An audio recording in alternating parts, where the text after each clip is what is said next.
Good morning, and thank you very much, as always, for joining us this morning.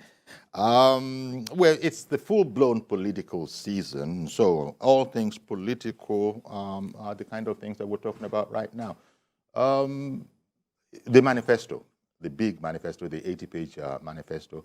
Some of you have said you've read it, and in case you haven't had it, you don't have it, you can always look for it online. Although, let it be said, I wouldn't be surprised if you had one or two problems downloading the PDF file. Talking about my experience, maybe your internet connection is better, but it is online there. Just Google search the Tinubu Manifesto 2023 Manifesto. It'll come up and you can download it. In any case, we'll take aspects of it today. My guest is Ajuri Ngilale, SSA Senior Special Assistant to President Muhammadu Buhari on public communication. And he's also one of the spokespeople for the Tinubu Shetima campaign of this Tinubu Shetima Campaign Council. A fine morning to you, Ajuri. Good morning, my dear brother, and good morning to our viewers. Indeed. Thank you very much for coming. It's been quite a while, but we're happy to have you. I am aware, I'm not too pleased because you've been on other programs on our station, but here we are. Now, there's so much, otherwise it wouldn't take 80 pages, you know, to articulate it and put it out there. But Ashwaju himself has said more than once that, you know, he's going to be building on the legacy that has been provided by Tinubu. In fact, he said that there's no way you look at it. Since coming in 2015, it was Tinubu's assessment that he had done very well. And I get the impression that he therefore is saying that, you know, we have a platform. We're not starting, as it were, fresh, you know, that kind of a thing. First of all, give me your impressions of that. Because, you know, that statement, it isn't everybody that it pleased. You know, some saying that, you know, they would have expected him to what? Come and start afresh, not take cognizance of what is on the ground. How did you feel when you heard that Ashwaju, maybe you were there, this was at the retreat, was it APC or federal government retreat? With the private sector, APC campaigns retreat with the private sector. You know, so to answer your question, and thank you very much once again for the time, His Excellency Asiwaju Bola Ahmed Tinubu is known for a very sagacious approach to administrative operation. And one of the tenets of that is understanding that government is a continuum. And there's a responsibility to the Nigerian people to ensure that all viable policies, programs, and projects are not only continued, but that they are accelerated, and that where necessary, you make value additive modifications to ensure that Nigerians get the best value out of existing policies, programs, and projects. So that should not strike anybody as a surprise. In fact, I would say that anything contrary should be worrisome to Nigerians, because what that means is that we see this in some state governments over the period of time, where out of sheer ego or political antagonism, even good policies, projects, and the like are abandoned by the incoming person just to say the other person is bad. So it's good that, of course, His Excellency Asiwaju Bola Tinubu would not be part of that kind of thinking. You know, especially as he noted at the time that in spite of what he called financial headwinds, he commended the president for what he referred to as unparalleled expansion of the national infrastructure. Now, if the Buhari administration doesn't have anything at all, it's not that infrastructural development. Yes, people have said, but there is more. But that one is there. That's one of the things Tinubu highlighted. Absolutely. Look, you know, across the sectors, if you look through, and I know you have, Uncle Yori, but for our viewers who have been able to look through the 80-page manifesto, very detailed analysis and clearly laid out plans for every sector of the economy. Anyone who's read that would recognize the due recognition given to President Muhammadu Buhari for his landmark efforts across the sectors. In page 5, you see it when we begin to talk about the national security plan of His Excellency Asiwaju Bola Ahmed Tinubu. He first commends and recognizes the value that has been added by President Muhammadu Buhari in terms of the massive armament of our armed forces, in terms of winning back all of the lands that had previously been taken over by terrorist organizations, and of course the eradication of several threats. We know that ISWAP's leader, Abu Musab al-Barnawi, had been taken off the field by the commander-in-chief. We know that Abubakar Shekau of the original Boko Haram faction had been taken off the field by this commander-in-chief. So there's a lot to give credit for.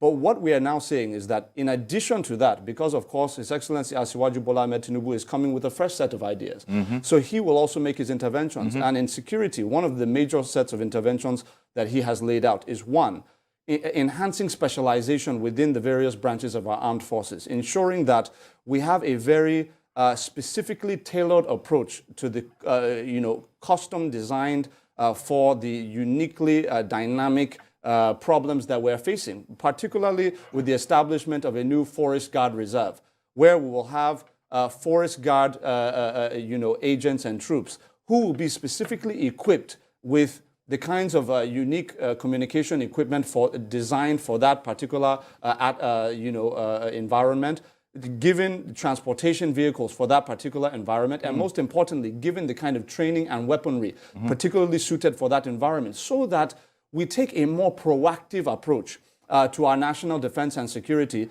by taking up the space, so that we don't leave gaps for bandit gangs and kidnap gangs to be meeting, to be coalescing, planning, and of course kidnapping Nigerians, engaging in hostage taking. We can actually man these forests in real time in a way that we don't leave space for that to happen. These are some of the innovations in security. Of course, he's also talking about, he's obviously shown himself to be a man of his word. If he brings a policy to the table audibly, you will see it on ground by the time he's done. He proved it in Lagos. So when he says he's going to establish a federal program for our armed forces to be able to ensure that all of the families, particularly of those soldiers who paid the ultimate sacrifice for our dear nation, that there's going to be scholarships for all of the children of the lost ones, and also to ensure that there are real, effective compensation packages for the widows, so that they don't have to be thinking of the stress of having to carry the burden of a family without the breadwinner being around. That should be the sacred obligation of the Nigerian state. That's something that I think His Excellency Asiwaju Bola Ahmed Tinubu is very eager to bring to the table, and he certainly will when he's elected as president in February. I think the other part of it is, aside from national security, agriculture has been another area where His Excellency sorry. Yes, of course, you go into that area, Sure. but it occurred to me as you were speaking, you would have seen the commentary on our social media that somehow Renewed Hope 2023, Yes. of course, not everybody is going to be in agreement. There are political camps all over the place. Some of those commentaries along the line of it being hostile to the Buhari administration. Can you fathom or figure out where that is coming from? Well, we already know where that's coming from. That's coming from a beleaguered opposition that has no record to run on, because they understand what they failed to do over a longer period of time with more resources, and therefore feel that the best way out of addressing a no record or a failed record is by distracting Nigerians from what they failed to do, by pinpointing with new innuendos and false speculations about division within a united camp of the governing party in this country. Look, Nigerians are very discerning people. They're very intelligent people. It's only the opposition that doesn't respect the intelligence of our people. What we have said very clearly is that if you look at the manifesto, like I've mentioned earlier on page 5, in security, we give credit to President Muhammadu Buhari and we build on the foundation. And page 27, when we talk agriculture, His Excellency Asiwaju Bola Ahmed Tinubu gives clear credit to President Muhammadu Buhari's landmark reforms in agriculture and refers to how he will build on them. One of the areas in agriculture, let me be very specific so that our viewers will know exactly what our candidate is offering, is he's going to establish commodity boards to ensure that across all states of the Federation, no matter what the staple item is that's being produced locally, you will now have a basic minimum set price for these items to ensure that our farmers are not in any way encouraged or incentivized to take the incentives from government to produce through things like the Anchor Borrows program and the like. And then once they produce, they will now be taking the produce over the border to go and sell at a higher price in a different country to the detriment of our country. With these commodity boards establishing these minimum prices, what it's going to do is ensure that the farmers are receiving adequate profits for their produce. And it also ensures a very secure level of food production and food security for the consumers within our country. So all the way around, that's going to be landmark. It used to be like that. Commodity boards is not a fresh invention of anyone. We used to have those commodity boards. But to implement, happened. Absolutely. Well, I can tell you part of what happened, and I don't want to go too much into what PDP failed to do because Nigerians are well aware of that.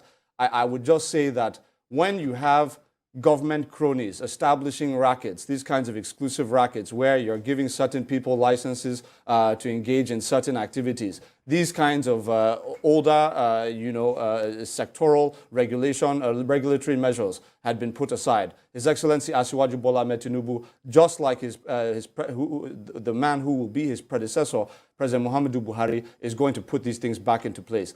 In addition to the commodity boards, and this is very important, is the establishment of storage grain facilities, grain reserves.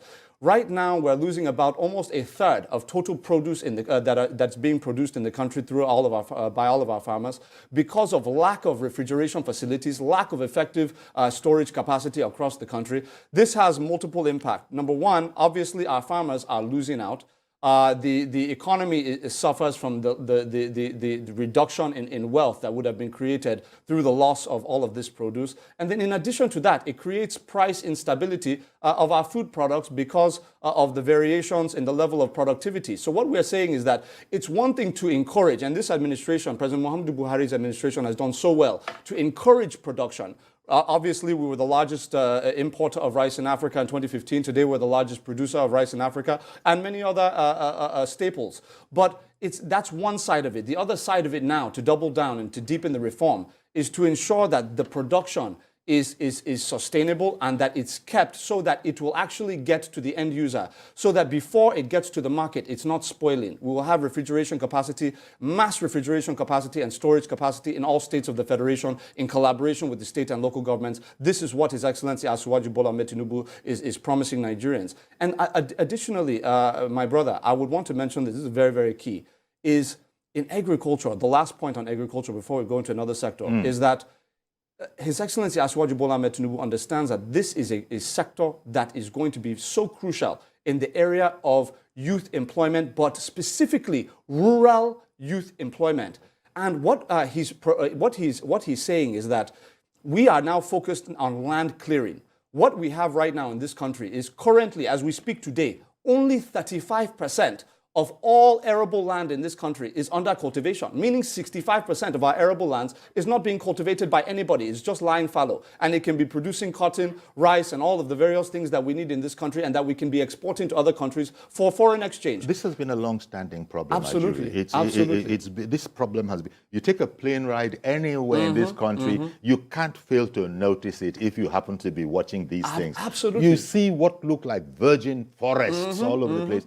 Yes, forests must be preserved, but there is an underutilization of the great land mass that is an asset to Nigeria. There's no question. And what His Excellency Asiwaju Bola Ahmed Tinubu is saying is, look, he's making a very clear promise to Nigerians so that in 4 years, in 2027, after his first term, they will be able to look back and say, you promised us this. This is what he's promising. He's saying that by 2027, he's going to enhance through this mass land clearing exercise, which is going to employ rural Nigerian youths to clear this land. That, we're talking in the hundreds of thousands. We're going to be able to clear, he wants to clear up to 65%.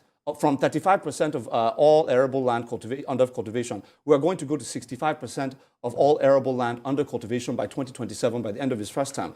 This is going to allow us to, really negate the negative aggregate effect of insecurity in certain pockets of the country on aggregate national food production, because we're going to have more land under cultivation in more parts of the country. Instead of focusing on one bread basket or two bread baskets, the entire nation will now become a bread basket. And that is the vision of His Excellency Asiwaju Bola Ahmed Tinubu in agriculture. So if you look along the line, I think this is also very critical because there's a social element to this. how do we prioritize? And this is a major tenet of the progressive movement in our country, focusing on the common man in this country, the poor Nigerian, the middle-income Nigerian. How do we ensure that they're prioritized? Because we know for decades in this country, the elites have taken care of themselves. It's now time to focus on everybody else. So what he has proposed in the housing policy that he's brought to the table is he is saying that we're going to reform the Land Use Act in collaboration with the next National Assembly. We're going to reform it in such a way that all of the processes in terms of accessing land for, when a developer wants to go and access land, we know that it's a state prerogative in the Constitution. What we're now going to do is have a streamlined process that whether you're in Rivers State, Kebbi State, Lagos State, Kano State, wherever you are in the country, the process for accessing land for housing development will be the same. The timelines under which the land will be provided will be the same. So it will not be a situation where in Lagos, because Lagos State government is doing a good job, you will get land within 30 days. But if you want to go to some other state, maybe Bauchi or somewhere, you'll be waiting 6 months, 7 months, paying bribes and all of that. I'm not saying Bauchi in particular, but you understand the point. Yeah. What we're saying is we'll eliminate all of those kinds of inequalities and inequities and ensure that there's a standardized process. That one will give access to the land for developers. The second point, because that's the first leg, the second level of that is that while we do that, we're also going to now incentivize developers, the people who have the money to access the land, to build housing for Nigerian consumers. We're now going to give them tax incentives to devote the land that they're accessing to social housing projects. This is a housing projects for poor Nigerians, low-income Nigerians, middle-income Nigerians, civil servants, and the like, so that by incentivizing developers to dedicate their projects towards social housing, they will now have incentives. More housing will be available to ordinary Nigerians or low-income Nigerians. And then the third and final level of that is, while all of that is going on, we're going to be working with the Central Bank of Nigeria to incentivize the banks with various benefits from interbank settlement offers, enhanced monetary policy ratios and all of that, for them to provide a particular segment of their lending to the real sector, to housing development, for housing mortgages, for ordinary Nigerians, so that Nigerians will not have to be motivated into corrupt practices, trying to find money they do not have, excessive amounts of money to buy a house up front. Exactly. They will now have an affordable mortgage payment plan that is tailored to their legitimate salaries, so that they can send their children to school, still be paying an affordable monthly rate mortgage according to their income, that will allow them to live comfortably within their means. This is the Nigeria we want to build, a consumer credit system that will allow for banks to provide low interest capital to all Nigerians of any class based on their legitimate income, proven income. Then what we will now do is they will now have this affordable lending to not just procure mortgages in collaboration with the central bank and all of that, to be able to afford the social housing that we'll be providing, but also for automobile purchasing, to be able to affordably make payments for automobiles, to affordably make payments on things like expensive domestic appliances, refrigerators and freezers, things that are very costly, generators and the like. Hopefully generators will not even be necessary in a few years based on the Tinubu plan. That's a whole different subject absolutely, altogether. Absolutely, and we'll go into it. So you can see how well thought out His Excellency Asiwaju Bola Tinubu's plans are. In terms of being well thought out, I recall a remark Asiwaju made. He says history has a way of clearing the myths so that things can be said clearly and objectively. Absolutely. And he was referring in this to what he referred to as giant strides recorded by President Buhari in fighting corruption. Well, here, there are people who are complaining that we've not seen enough done on corruption. Everybody has their own opinion. But Asiwaju was saying that, history has a way of clarifying the air so that things can be spoken about objectively. You haven't been working in the Buhari communication, scene all these years. Can you understand that particular commentary of Nigerians and Tinubu saying that history has a way of clarifying the air, suggesting in there that for those who know, they know that things haven't been as slow as the general public thinks? Thank you very much, Uncle Yori. There's no question that history, that's why they say the rear view is always 2020. One of the things, if we're talking about the fight against corruption under the President Muhammadu Buhari's administration, I think empirical evidence speaks for itself. Nigerians are very discerning. They know, look, from the EFCC came out with it, from 2009 to 2019, we're talking of just the first 4 years of this administration, but 2009 to 2019, a 10-year period, 1.2 trillion naira was recovered by the EFCC within that 10-year period, 2009 to 2019. Between 2009 and 2015, only about 25% of that total was recovered. That is 6 out of 10 years. Only 25% was recovered. 75% was recovered within the first 4 years of President Muhammadu Buhari's administration. But if these recoveries were made, people are saying, where are the corresponding convictions to show that this is unacceptable anymore? And the president has said in a different context and at a different time that, well, it's a democracy. Absolutely. It's a democracy. You can't expect, but no, it's a lot of people. It's a fair point you've raised, because many Nigerians have asked me the same question on radio when I've engaged with them. And the president has actually been very open about this particular issue when he has said, look, I am a president, I am not a dictator. I cannot tell the courts what judgments they're going to give out. So if peradventure there are justices who have been compromised in the process, right? And that's an if, right? If that has been the case and people have been let off, is it President Muhammadu Buhari by fiat without any recourse to the Constitution that will be jailing judges? That's not the system we have. So we have to work within the parameters of the system. What we want is judicial reform. What we want is also the National Assembly to pass a legislation that will enable us to establish a special crimes court for corruption. Okay, these are the nuanced issues that every president in a democratic constitutional administration will have to face. And President Muhammadu Buhari has maintained his integrity and he has not interfered where he should not. But where his responsibility ends, he has certainly done his part in terms of law enforcement and asset recovery. Let me bring in Reverend Dominic. Fine morning to you, Reverend Dominic. Chief Yori, good morning. This morning. Good morning. I want to greet you as a wonderful and intelligent young man.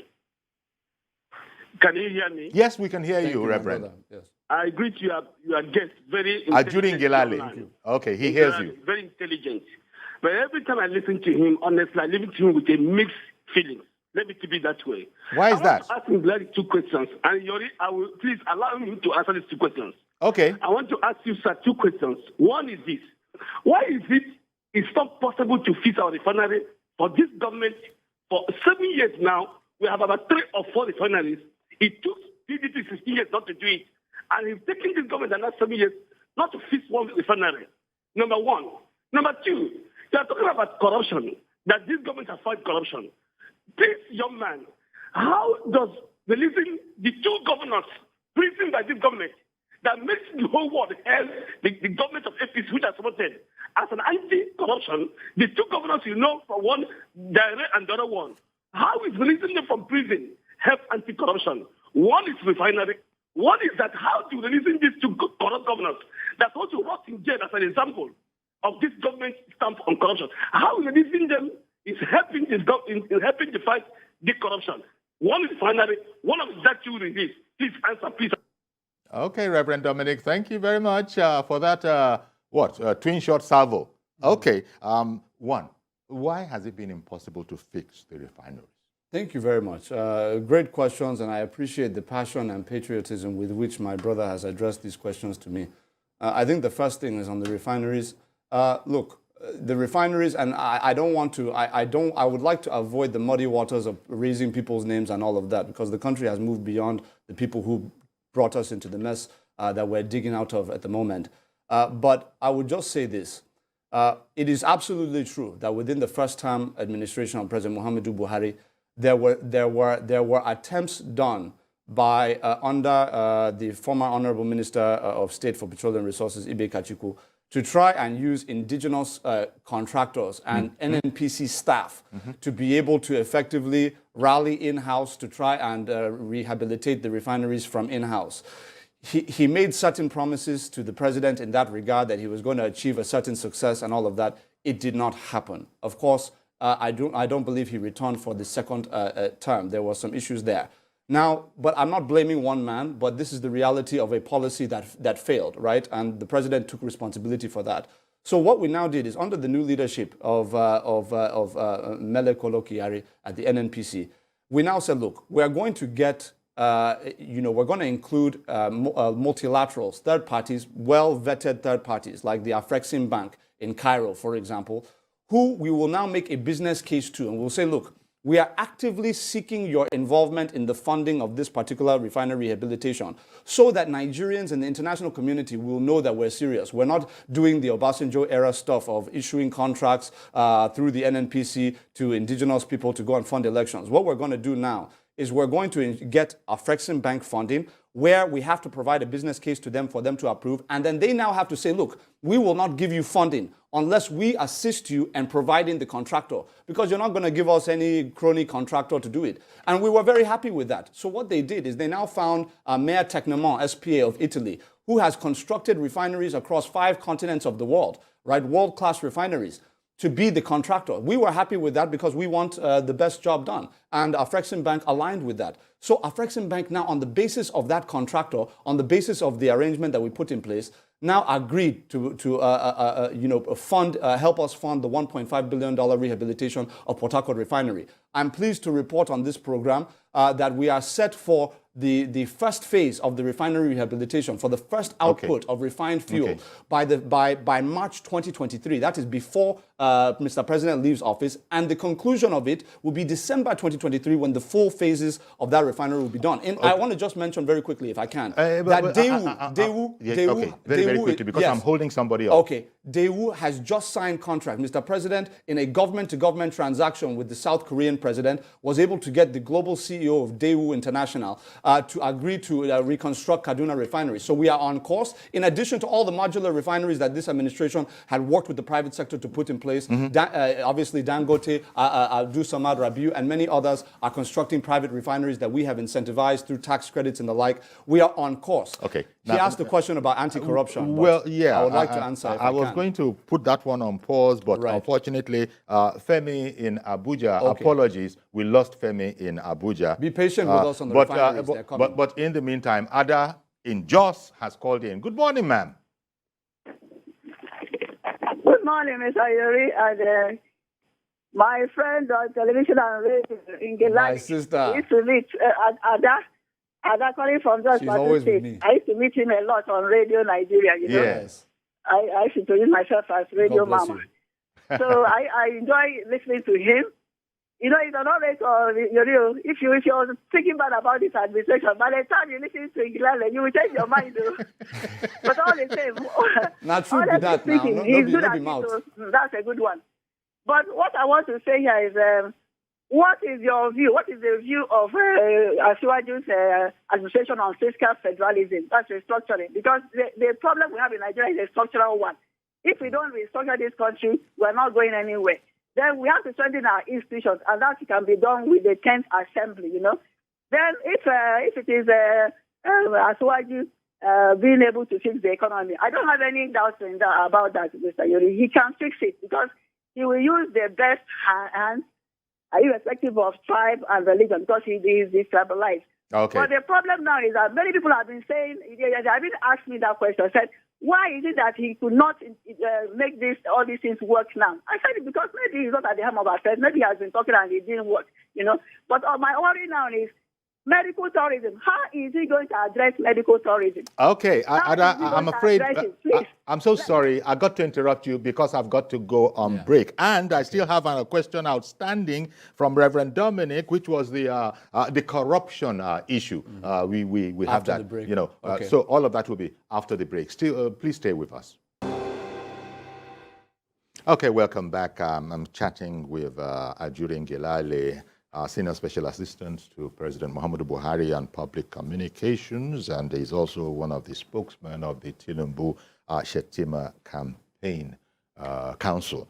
Now, we have a number of questions. Reverend Dominic called in, and we haven't touched corruption. We've touched on why is it impossible? Why has it been impossible to fix refineries? Ada also called in, and also apologies to Femi in Abuja. I couldn't get to you fast enough. and so that call dropped, Femi, in Abuja. See if you can call in again. Ada called in, and among other things, well, she medical tourism, but also fiscal federalism. How are we going to erect it? Maybe you can see how far you can go before another call comes in. With time, yes. Let me be very brief. Thank you very much, Ada, once again for your commentary. What I would just say is, on the healthcare side, how do we address medical tourism? By being Okay, you want to start from there? Yeah, absolutely. By being the hub of medical tourism. We actually want to be the country, not just the country that stops its citizens from going abroad. We want to be the country that other countries have their people coming to visit for medical tourism. So what? But Mr. President is out of the country right now because of a medical checkup. Such a straightforward, simple thing as a medical checkup. Well, first of all, let me just say that His Excellency Asiwaju Bola Ahmed Tinubu is very clear in his plan that when we, and by the way, there are sectors that Mr. President himself will tell you that whether it's the COVID-19 pandemic or whether it's two economic recessions and the limited resources available, we're even having to borrow to fund our capital budget federally, that there are definitely areas that we wish we could have done more with the limited resources and situations we had. Okay. I think healthcare is certainly one of those, if we're going to be open and honest with our people, which I try to be as often as possible. But His Excellency Asiwaju Bola Ahmed Tinubu has said, look, there are two major things that he's going to, this is what he's promising Nigerians, for them to later hold him accountable. So listen very carefully. What he wants to do is he wants to establish local clinics in terms of primary health care. He wants to ensure that every Nigerian is within 3 kilometers of a primary healthcare facility. Some of them will be stationary, normal brick and mortar primary healthcare centers. Others will be, what we're going to engage in is establishing mobile primary healthcare centers that can actually be on the move. That's going to be a major innovation of his government. Okay. Secondly, he has promised that he's going to totally refurbish and reconstruct a general hospital and every local government area of the Federation. He has also promised to establish a tertiary healthcare institution in every state of the Federation. And lastly, he has promised that he's going to establish a world-class center of excellence. We're talking of a world-class hospital in every geopolitical zone of this country, so that no matter where you live in the country, you will have proximate access to the best of international healthcare. And we're saying we're not targeting just domestic consumers. We're targeting international, the West African sub-region. That's the medical hub you were talking about. Absolutely, to come to the medical hub and spend their money in Nigeria. I've got to bring Felix in. Absolutely. Felix has been holding on in Abuja. Good morning, Felix. Felix in Abuja. Thank you. My name is Felix Achille. Good morning. Please go ahead. Yes, I just want to ask Ingilari just a question or two about agriculture. Okay, yeah. Let's go there then. Yeah. A question, maybe one, please. Okay. Go ahead, Shah. Go ahead. This government from onset banned the importation of rice, in particular, into this country, giving us ideas that by empowering the Nigerian farmer, the local farmers, we are going to have rice substantially and affordable for the consumers.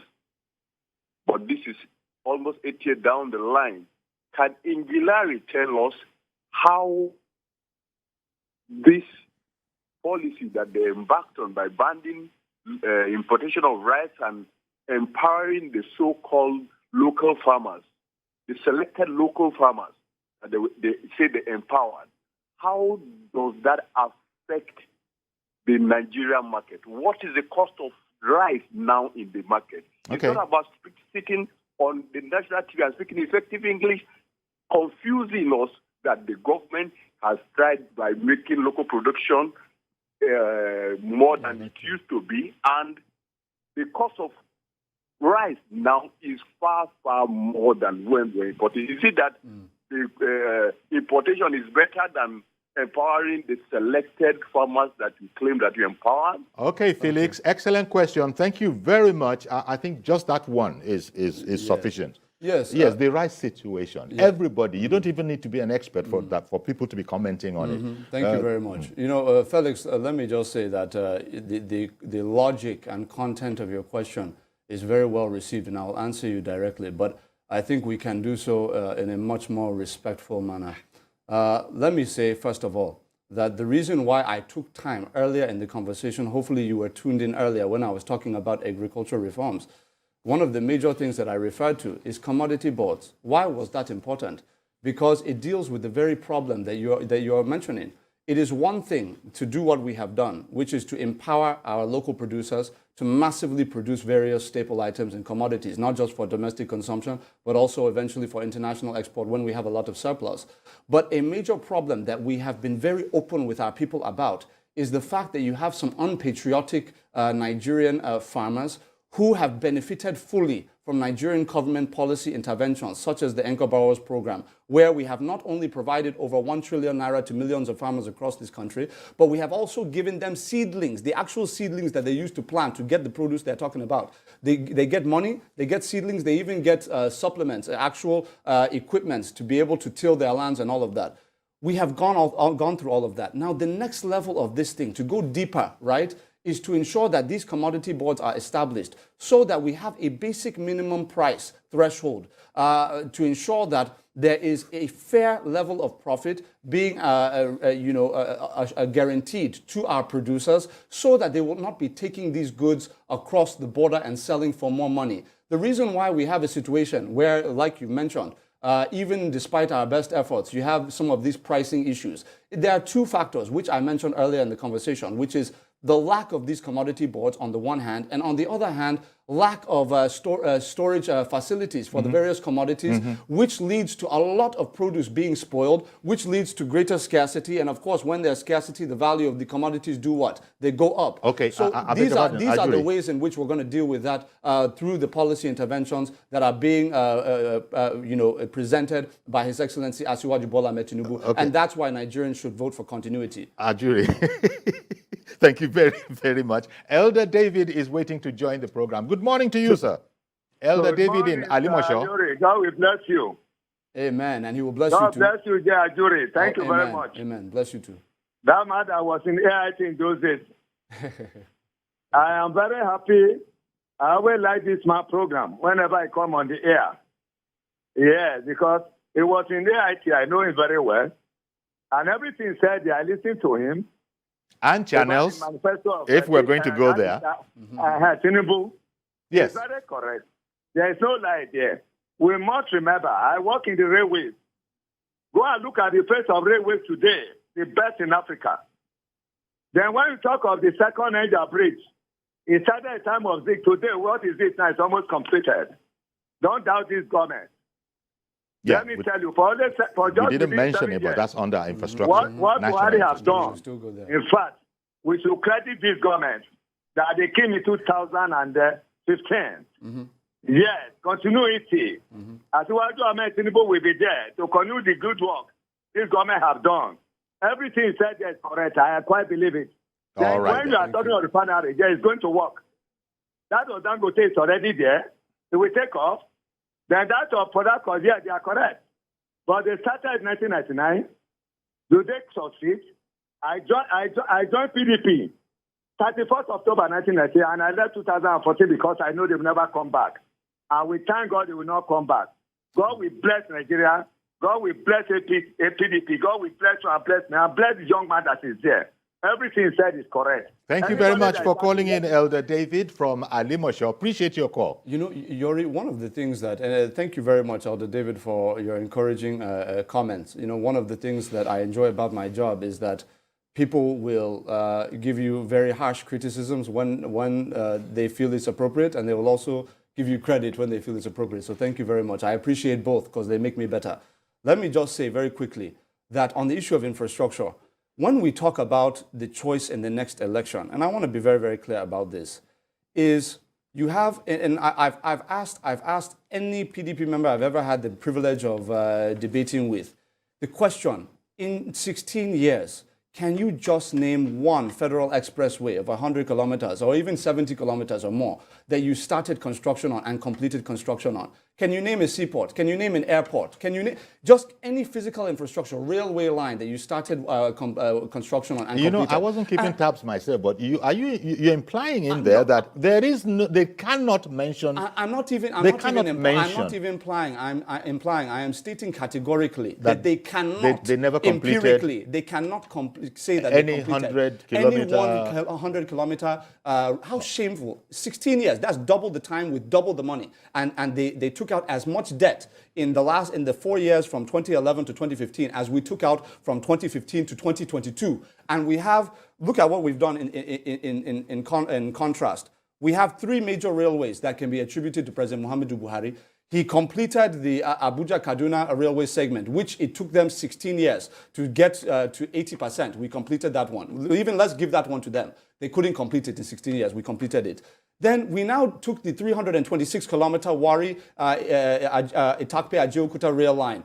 326 kilometers of high-speed standard gauge that was abandoned since 1987. We completed it in 2020, invested massively, completed it. People are using it today. In fact, we even transported the pipes for the AKK Ajeokuta Kaduna Kano gas pipeline on that railway corridor. Then, in addition to that, the Lagos-Ibadan railway, we promised Nigerians in 2015 that we were going to do that rail line. What did they tell us? Has any government in the history of Nigeria started and completed a rail line in our history? It's not possible. Why are you people promising what you cannot do? Okay. We started that rail line in 2017, finished it in 2021, and now our Nigerians are enjoying it. One moment. And then we've already started on pardon. Kaduna Kano. One moment, please, because I'm holding up Mazi Okoroafo in Arochukwu. Good morning to you, Mazi. Good morning, sir. Good morning, my brother Ajuri. Good morning. Honestly speaking, when my young man Ajuri is talking, he's talking authoritatively with facts.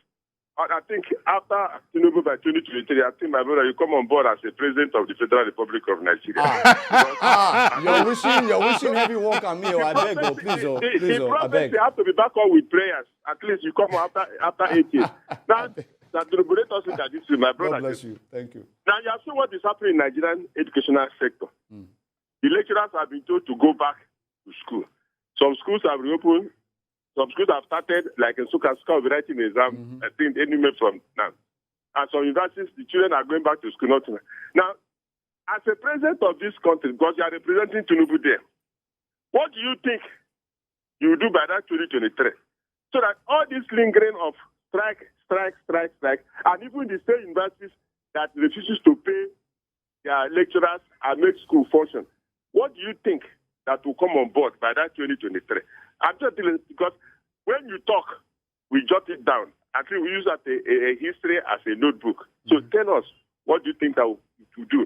Because when you look at the Jagaban of Tinubu, when he was a governor, honestly, I used to tell people, if other governors in this country borrow their leave from Tinubu, bringing these people outside Yoruba in their cabinet, all these issues of religion, tribalism, nepotism, then it will not happen. Good morning, my brother. Carry on. Good morning, Mazi Okora from Arochukwu. Thank you. The great Mazi, I beg you, please. That work.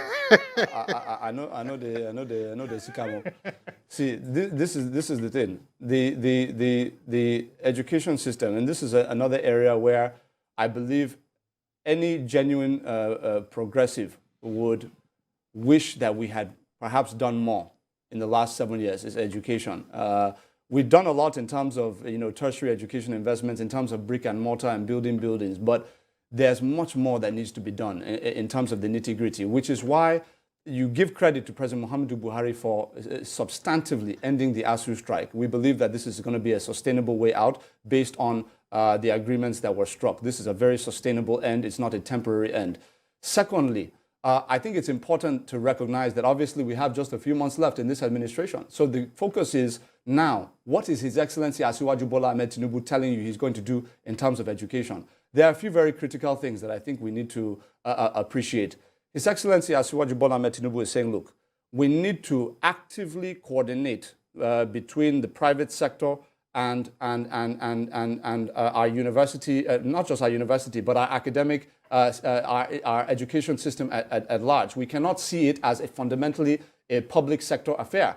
That what he's doing is he's going to set up a special presidential education committee comprised of not just the education sector officials, and the schools. But we're also going to have on those committees high-level private sector players, CEOs of banks, CEOs of various companies, manufacturing, and you name it, who are now going to be charged with developing a new 21st century curricula that will tailor the curriculum to the skills that are required for the 21st century knowledge-based global economy.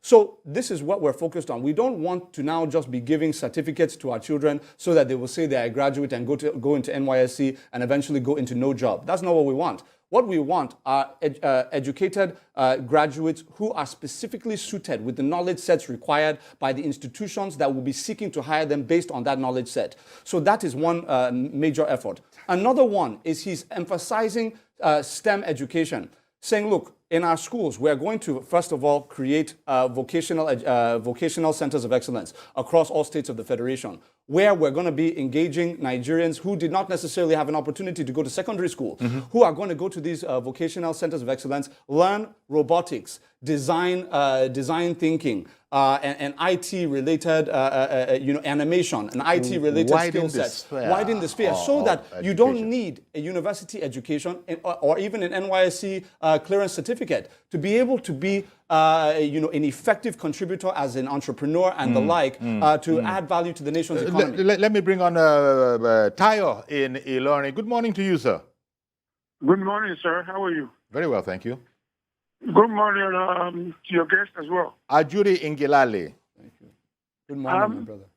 Mr. Angulali, my own contribution to this is that JAM first of all, needs to be knocked out. JAM is nonsense. Every university has their own criteria of getting people in. Yeah. And another way for Nigeria, in America, is 80% of private companies. People work there. 20% is government. It's vice versa in Nigeria. That's why when they strike, everything go down. The economy go worse. When you work in private sector, you get paid for what you work. But in the government, it's trouble.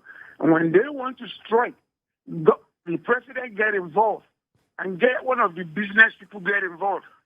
You agree on it. The money they're going to lose. The government make it a tax break within the government and the company. They share it. It's vice versa in Nigeria. How do you ever find anybody even pay tax? They tell you, you got to pay tax. You got to pay tax. Oh, government didn't do this. Government did that. People saying that don't even pay the damn tax. Okay. That's the problem. All right. I want to thank you very much, Tayo, for me learning. Time, I would have let you continue, but time is against us. And we still have some outstanding things that we want to talk about. Fiscal federalism is one. Fiscal federalism, for example. Even Reverend Dominic from Alimosho, we cleared the why is it impossible to fix refineries, but we didn't get to corruption. But okay, I don't know. Maybe we just I can just that one will quickly do. summarize. But do you have any thoughts on fiscal federalism, Absolutely. which is a pet subject of the Southwest as a matter of fact? 100%. First of all, on the corruption question, he asked specifically about the release of two former detained, incarcerated governors, former governors. It's important to note that in the first place, these were APC members who were incarcerated under an APC government. You cannot name any such circumstance under any previous administration and their party. That's number one. Number two, the process of their release was not some executive fiat where President Muhammadu Buhari said, I want those two party loyalists to be removed from jail. That is not what happened. There was an independent process set up where you had a committee of various members of the society that came together, studied what it is their offenses were and how long they had already been incarcerated, factored in their health considerations and all of that, and made a recommendation that they be released. The president read all of the analysis and essentially approved those recommendations. Okay. So everything is by due process. But you asked the question about federalism. We've run out of time. Unfortunately. So you have a minute. See, Okay. See if you can do a minute on fiscal federalism. I think that was from Ada. Unlike Alhaji Atiku Abubakar, Asiwaju Bola Ahmed Tinubu has a very clear record of actually implementing the enhancement of state power, fiscal federalism, restructuring within his time as governor of Lagos State. What he's bringing to bear, what he's pledging to bring to bear as president is he's saying, look, we are going to devote more resources to the states and give them more powers over more sectors to be able to develop. And that's going to be a major priority of his administration. So when we talk about restructuring, it's not some esoteric abstraction like what we hear from certain campaigners. It is a very precise and detailed plan of what needs to go to the states and what they require in terms of more empowerment to be able to achieve that. I just wish we would have been able to go into the student loan program that is promising Nigerian students from poor families that they can attend the university. For that one. Yes. So this is a very important education measure that His Excellency Asiwaju Bola Ahmed Tinubu is bringing to bear, is a new student loan program where he's going to factor in the household incomes of Nigerians from every state of the federation to say, look, the Nigerian government will support you, particularly if you're ready to study STEM subjects. This is, mathematics, robotics, chemistry, physics, and the like. If you're ready to go into those very high-value studies, we're going to support you with student loans that you can afford to repay when you leave. In fact, he's even calibrated it down to the level that even if you don't have a job immediately, we are going to be very understanding about giving long moratoriums so that Nigerians can pay when they have a job to repay. Excellent, Ajuri. You did great in trying to fix that into such a There's so much space. He's going to do for this country. He will do very well as president. Otherwise, it wouldn't have taken 80 pages to articulate. Absolutely. So I want to thank you very much for coming along. Having me. Ajuri Ngelale is the Senior Special Assistant to President Buhari on public communication. He's also one of the spokespeople of the Tinubu Shetima Campaign Council. Thank you very much, Ajuri, for coming on. And that's our program today. Thank you for being with us. And please join us again on Monday for a fresh edition. I am Yori Folani. Do have a fantastic weekend.